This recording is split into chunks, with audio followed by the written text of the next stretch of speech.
before Thanksgiving, I had broken the internet because I told a 35-year-old joke, and all elite cosplay wrestling fans got up in uproar and stirred up the rest of the people on Twitter that apparently have no lives. I don't know, and I'm not even sure if some of these are real people. And it broke the internet, and David Lagana, on behalf of the NWA, started apologizing for me again. When, as we mentioned, that the guy who was writing the apology was also the guy who aired the thing he was apologizing for that I said 6 weeks previously. We'll talk more about that in a minute. But anyway, that's the first time I broke the internet, right? When the big split, when it was like, fuck it, Cornette's done with the NWA. And then in what has to go down in wrestling history as one of the most remarkable examples of bad timing in the history of the world, the following week, the NWA aired a package show for show number 8 on YouTube. Not a new episode, and the folks knew because they knew what had been taped in Atlanta that there was still one in the can, but they aired a package show. And this is after we had recorded, so I've not been able to talk about this, right, since then.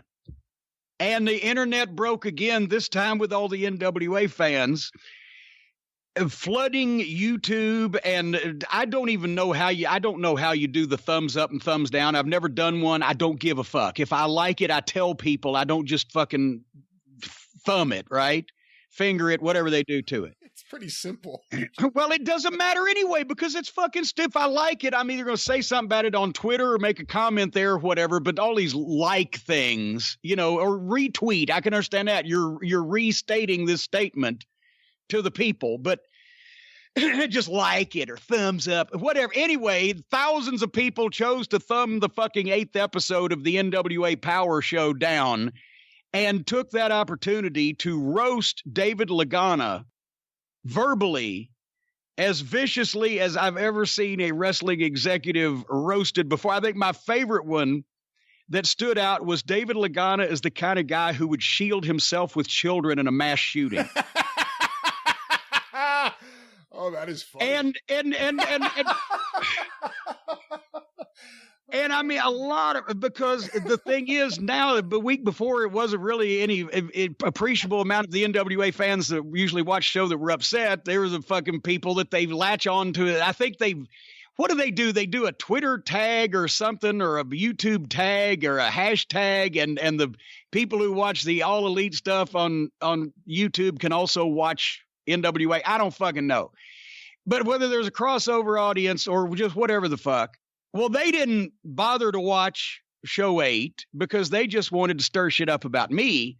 But the people who have been watching the NWA and like me decided, well, fuck you now. So we broke the whole goddamn thing again without me doing anything because I wasn't doing anything.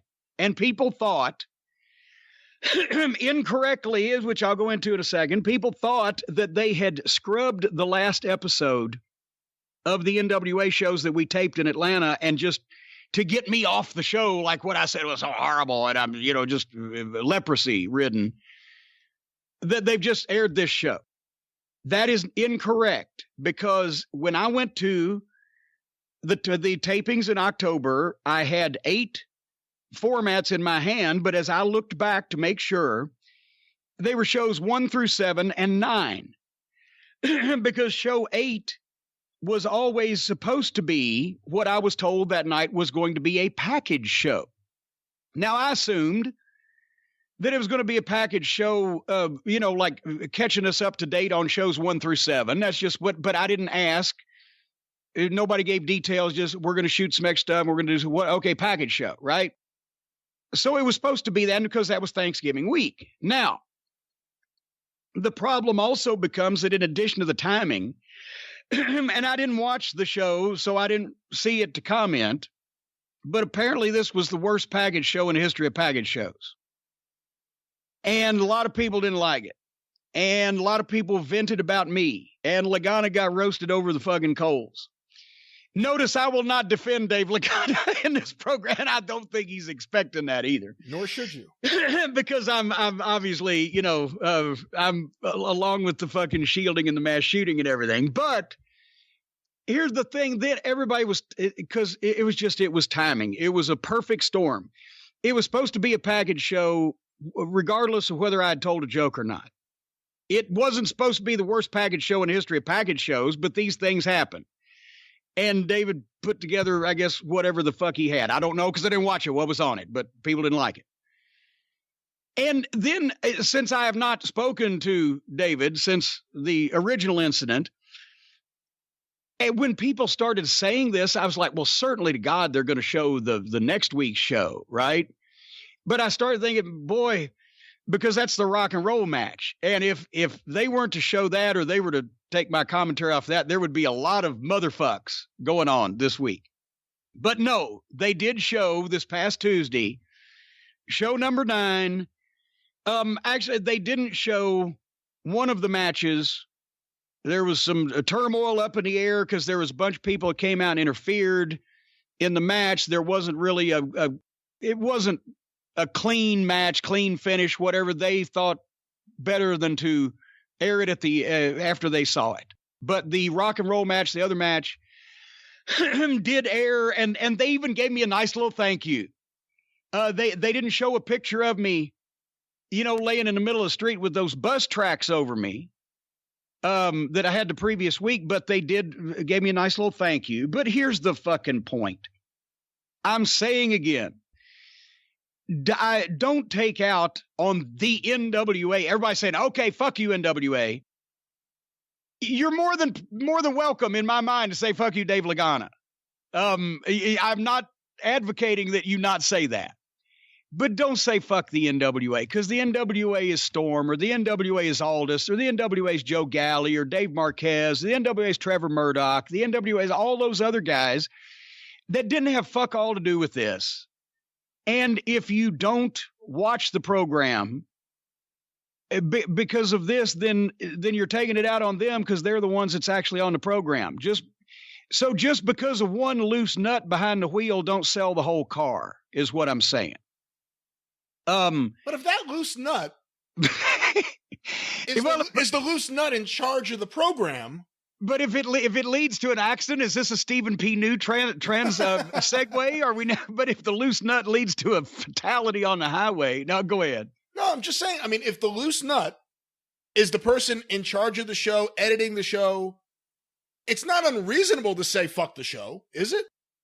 Well, but even if it's not unreasonable, it still penalizes all the people that didn't have anything to do with it. And I was doing the show because it was fun, and it was old-fashioned wrestling, way it's halfway supposed to be. I'm just saying, don't take Dave Lagana being a pussy out on everybody in the NWA. If you like the show, keep watching it. If you didn't like it except to watch me, then, like I said last week or 2 weeks ago, don't torture yourself. I appreciate all the comments, many of which I found very pithy and factual. But this was not like my long-term plan to be a regular wrestling announcer again to begin with. So except for just the stupidity of the whole thing and all these people's, stupid comments about it, it's not hurting my fucking feelings. I don't have to go to fucking Atlanta and sit there for 3 or 4 days. Because I'm going back to doing what I was doing this time last year, which is not announcing wrestling. But anyway, don't fucking penalize everybody else that still wants to be in the wrestling business, except for Dave Lagana.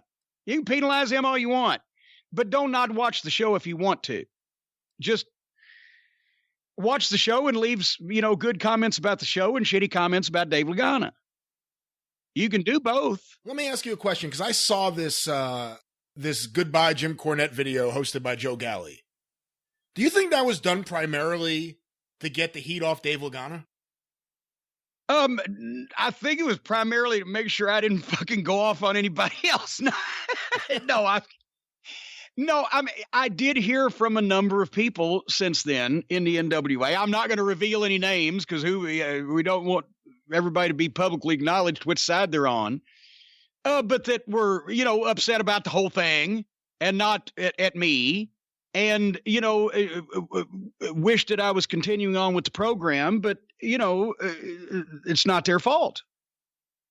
So anyway, And as I said before, hopefully they'll get some kind of deal and they'll start doing this weekly, in which case I'd be out anyway, because ain't no goddamn way I'd go to Atlanta every fucking week, especially with the traffic. You know, you have to leave at 5:30 in the morning to beat the morning rush hour on the loop, because I did it. Anyway, as I said, but that's the second time I break fucking NWA's internet, it was for actually not doing anything and not being on the show at all. But that was not a plan that way. And they aired the Rock and Roll title win, which I thought that was, if you haven't seen show 9 yet, the Rock and Roll Express won the NWA World Tag Team Championship from Wild Card, Latimer and Isaacs. And it was the pop of the night, even though it happened. I think that was pretty much the last thing we shot that night. It was pop of the night in the studio because those people realized what they were seeing. It was a nice nod to history and at the same time historic in itself. That's the longest spread of time that any tag team from the first championship to the last championship they won. That's even beats what was Thez? Thez won the title for the first time in 1937, lost it for the last time in 1966. Yeah. That was 29 years. And even he was a world champion in the UWA in what, 78, was it? 79-ish? I was thinking a couple of years before that, but you may be right. 76 is somewhere around there. Point is, I think Ricky and Robert, at least they've got the tag team award for longest time in between first and last title reign. Well, I say last. Who knows the way they're going? Anyway, that was fun. So there you go. If by chance that is the last time you appear on a wrestling program, do you think that's a fitting way for you to wrap up your on-air career, you in the ring celebrating with the Rock and Roll? You know, that actually would be. I'm going to do it on purpose. It's not like I'm chomping at the bit. What did I tell you like 2 years ago? I never want to be on TV again. That's right. Right. And something keeps happening, and I have to buy a new suit every couple of years, but that would be good. You know, me in the ring with the Rock and Roll holding their hands up. They just won the NWA World Tag Team title. Even if I didn't intend it that way, so now I'll try to move in that direction and make sure that happens. I'll still be out in public every so often next year, but not nearly as often as I was this year.